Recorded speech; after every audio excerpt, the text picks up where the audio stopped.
இன்றீங்க வாங்க. அம்மா ஆசீர்வாதம் பண்ணுங்கம்மா. நீங்க நல்லா இருங்க. நல்லா இருக்கு. நிதி கொடுக்க வேற போகணும். எப்படி அங்க போறதுன்னு எனக்கு தெரியலையே. அடுத்த வருஷம் பாத்துக்கலாம். நல்லா இருமா. என்ன நீங்க தம்பி நிக்கிற? ஒண்ணு இல்ல மனோஜ். எல்லாரும் சீக்கிரம் வாங்க, கோயிலுக்கு போகணும்ல. எல்லாம் நிறைய கிளம்பி சாத்தி தானே எடுப்பட வைங்க. ஆமா வாடா. பாத்து ரோகிணி பாத்து. ரோகிணி பாத்து வாமா. ரொம்ப வலிக்குதாங்க. ஒண்ணு நண்டி தெரியாம அடிச்சிட்டு வா. என்ன ரோகிணி? ஜாக்கிரதையா வாமா. பாத்து ரோகிணி. ரோகிணி பாத்து போறல. என்ன ஆச்சு உனக்கு? ஒண்ணு இல்ல பாத்து. கால் அடிபட்டுச்சா? ஒண்ணு நடக்கறதா? ஒண்ணு நண்டி ஒண்ணு இல்ல. என்ன ரோகிணி? நான் பாலறமா. இப்ப நடந்துட்டு இருக்கறியா? ஒண்ணு இடி வந்தற எல்லாம் கீழ பாக்குற. பாத்து வர கூடாது. இல்ல பாட்டி, நான் தான் கவனிக்கல. சரி வாங்க. வரலையா? சரி வா பாத்து. மகேஷ் நம்ம இங்க வந்திருக்கோம். கல்யாணிட்ட சொல்லிட்டியா? கால் பண்ணிட்டு ஆண்டி அவ எடுக்கல. பக்கத்துல யாராவது இருந்திருப்பாங்க. நான் இன்னொரு வாட்டி பண்றேன். சரி. வாங்கம்மா. வாங்கயா. வாங்க. இன்னும் கொஞ்ச நேரத்துல ஆரம்பிச்சலாம். ஒண்ணு அவசரம் இல்ல, பொறுமையா செய்யுங்க. இந்த விசேஷத்தை பார்க்க தான் எல்லாரும் வந்திருக்காங்க. இப்ப ஆரம்பிச்சலாம். சீக்கிரம் முடிங்க. எல்லாருக்கும் வேலை இருக்கு. சரிங்கம்மா. வேலை இருந்துட்டே தான் இருக்கு. அதுக்காக சொந்த ஊருக்கு வந்து சொந்தக்காரங்களை பார்க்காம இருக்க கூடாது. அப்புறம் இந்த ஊரோட உறவே விட்டு போயிடும். நான் இருக்கிற காலம் வரைக்கும் தான் நீங்க இங்க வருவீங்க. நான் போயிட்டா இந்த ஊர் பக்கம் வரவே மாட்டீங்க. பாட்டி ஏன் இப்படி எல்லாம் பேசுறீங்க? அதானே பாட்டி, உங்க கொள்ளு பேர் பசங்களோட கல்யாணத்துக்கு பத்திரிக்கை வைக்க நாம இங்க வருவோம்.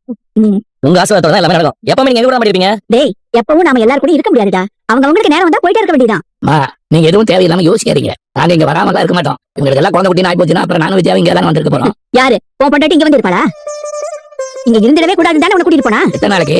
சரி எப்படியோ வருஷத்துக்கு ஒரு தடவையாவது எல்லாரும் இந்த கோயிலுக்கு வந்துருங்க. நம்ம குடும்பத்துல எந்த கெடுதலும் நடக்காது. பாட்டி சொன்னா கேட்டீங்களா? இது மாதிரி நடந்துருப்பா. மனுஷ் கிளைண்ட் ஒருத்தர் கால் பண்றாங்க, நான் போய் பேசிட்டு வரேன். ஒரு 10 நிமிஷம் இங்க வந்துட்டு சாயங்காலம் பண்ணிட்டு உடனே போயிடு. மீனா, நான் உன்னை கவனிச்சுக்கிட்டு தான் இருந்தேன். டான்ஸ் ஆடும்போது கூட ஏதோ யோசனையில இருந்தேன். இப்போ அப்படிதான் இருக்க. என்னாச்சு? ஏன் ஒரு மாதிரியா இருக்க? ஒண்ணும் இல்ல பாட்டி. பாட்டி, நாங்க கோயிலுக்கு போயிருந்த போது ஒரு ஆள் மனநல சரியான மாதிரி இருந்தான். ஆனா சின்ன வயசு தான். அவன் மீனாவை பார்த்துட்டு ஏதோ சொல்லிருக்கான். அதுலதான் பயந்துட்டான். ஓ அவனா?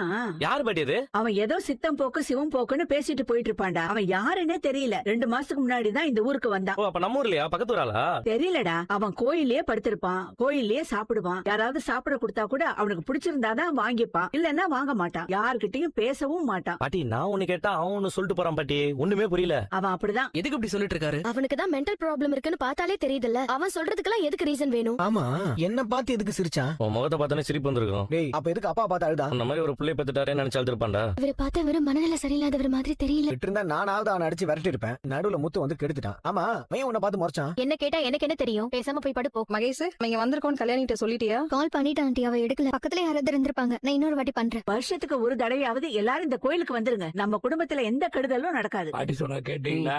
அதுக்கு தகுந்த மாதிரி நடந்து. சரிப்பா. மனோஜ், கிளைண்ட் ஒருத்தங்க கால் பண்றாங்க, நான் போய் பேசிட்டு வரேன்.